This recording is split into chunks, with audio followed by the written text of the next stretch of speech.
The Lord be with you. And with your spirit. A reading from the Holy Gospel according to John. Glory to you, Lord. Jesus said to his disciples, "Do not let your hearts be troubled. You have faith in God, have faith also in me. In my Father's house there are many dwelling places. If they were not, would I have told you that I am going to prepare a place for you? And if I go and prepare a place for you, I will come back again and take you to myself, so that where I am, you also may be. Where I am going, you know the way." Thomas said to him, "Master, we do not know where you are going. How can we know the way?" Jesus said to him, "I am the way, and the truth, and the life. No one comes to the Father except through me. If you know me, then you will also know my Father. From now on you do know him and have seen him." Philip said to him, "Master, show us the Father, and that will be enough for us." Jesus said to him, "Have I been with you for so long a time, and you still do not know me, Philip?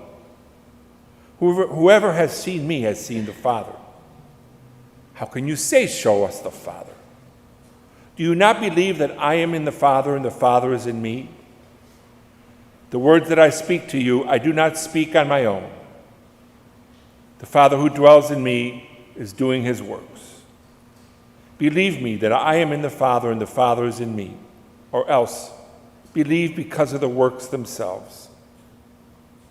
Amen, amen, I say to you, whoever believes in me will do the works that I do, and will do greater ones than these, because I am going to the Father." The Gospel of the Lord. Praise to you, Lord Jesus Christ. It's kind of hard for me to believe. It's been 19 years since I left Japan. 19 years.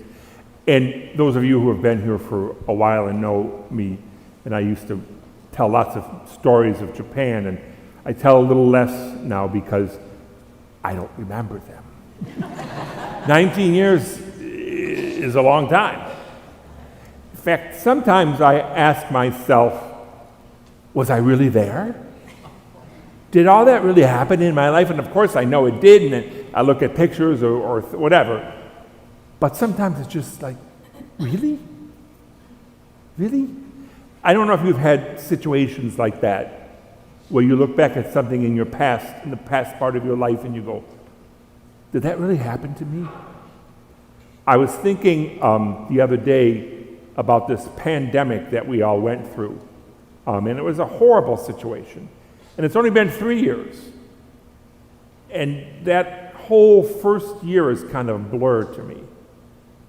And, we didn't know what to expect. We didn't know what was coming next.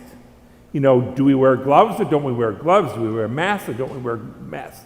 Do we go out to dinner? No, we can't go out to dinner. Do we go shopping? We got to get something. It was kind of like we were just unsure of what the next day was going to bring. And it was not a pleasant time for any of us. And unfortunately, some of us, or maybe most of us, know people who suffered and who passed away from the pandemic. You couldn't visit your relatives in the nursing home, and they'd pass away one after another, and you go, what's going on? There was a certain sense of not understanding the future, or not being able to trust the future like we used to be able to, like it always has been. And in fact, even now, 3 years later, it's not the same as it used to be. It's just not. It's not the same as it used to be. The apostles in today's gospel are in a very similar situation. Jesus is getting ready, actually it's the night before his crucifixion in today's gospel. And Jesus says, I'm going away, and they're confused. They don't know what's coming next. There's a sense of impending doom. They've got that knot in their stomach because everything that they've listened to and believed and lived for the past 3 years is now going to be gone. And they're not sure.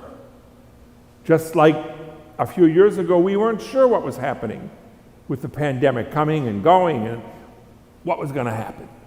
And there was that sense of perhaps impending doom. Is it going to hit me next? And Jesus consoles them and says, don't worry. Do not let your hearts be troubled. It doesn't mean that Jesus takes away the problems. It doesn't mean that Jesus is going to remain with them forever, because he's not. He's going to be crucified the next day. But it means that he's going to be with us. We're celebrating this Easter season, as I said at the beginning of Mass. Jesus, the living Jesus, is with us.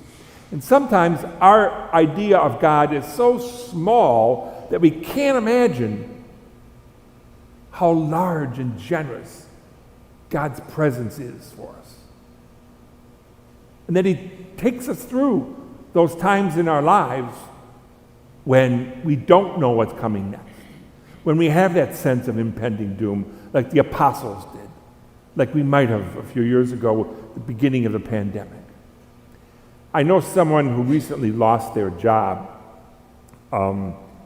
and this person, it wasn't because of the pandemic, it was because they weren't doing a very good job at work. And the person knew that it was coming. They knew that this was coming. And in fact, the day when the boss called them on the phone and said, "Can you come down to my office?" Imagine that feeling. I mean, it might have happened to some of you. Who knows? I don't know. But you know what's coming. So they sat down very quickly and typed out a letter of resignation, so to put in their file. They thought, it might look better if I resign rather than I get fired.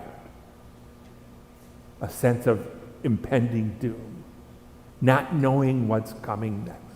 Jesus says, do not let your hearts be troubled. Those things are going to come. You know, when you get a bad health scare, and then you know the doctor's going to tell you something that you're not going to be happy with, or a relationship situation that you know is going in the wrong direction, or many other things, like I said, in your job or whatever it is. Do not let your hearts be troubled. You know, right before communion, the priest says a prayer and says, save us from all distress. We used to say, save us from all anxiety. Save us from those things. And Jesus says he does. And then he says, in my Father's house, there are many, many rooms. Many, many rooms. In fact, we were talking before Mass. Today's gospel is the gospel that's used at 95% of funerals that we've celebrated. Because it's so consoling. What's going to be in your room in heaven? There won't be any masks or gloves. What's going to be there? Do not let your hearts be troubled. Look at how great and generous God is.